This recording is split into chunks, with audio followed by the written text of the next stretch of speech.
जब 1947 में देश अभी आजादी का जश्न ठीक से मनाया भी नहीं था कि एक सूचना आती है, देश में अनाज का स्टॉक बेहद कम बचा है, इसलिए राशन का वितरण भी कम करने को कहा गया है। देश के वीर सपूतों ने तो अंग्रेजों के साथ लड़ाई लड़कर देश को आजाद करा लिया था, लेकिन अब देश को भूख से लड़ना था और लड़ाई भी आसान नहीं थी। घाव पर नमक तो तब छिड़का गया था जब अमेरिका ने हमें खाद्य आपूर्ति के नाम पे सड़ा हुआ गेहूं भेज दिया था।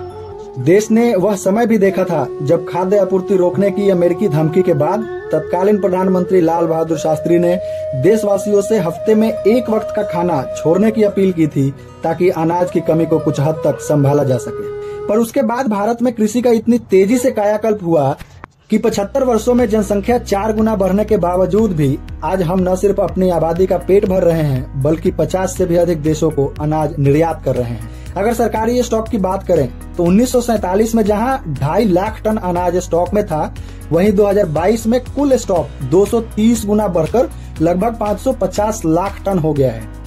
अनाज के भंडार भरे होने का ही नतीजा है कि कोरोना जैसी वैश्विक महामारी के बाद भी किसी को भूखे पेट सोने की नौबत नहीं आई।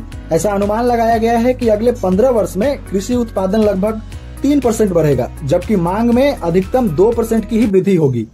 तो ऐसी स्थिति में 1/3 कृषि उत्पाद को निर्यात करना पड़ेगा। अगर सरकार निर्यात पर ध्यान दे तो निश्चित ही हमारे अन्नदाताओं की स्थिति में सुधार होगा।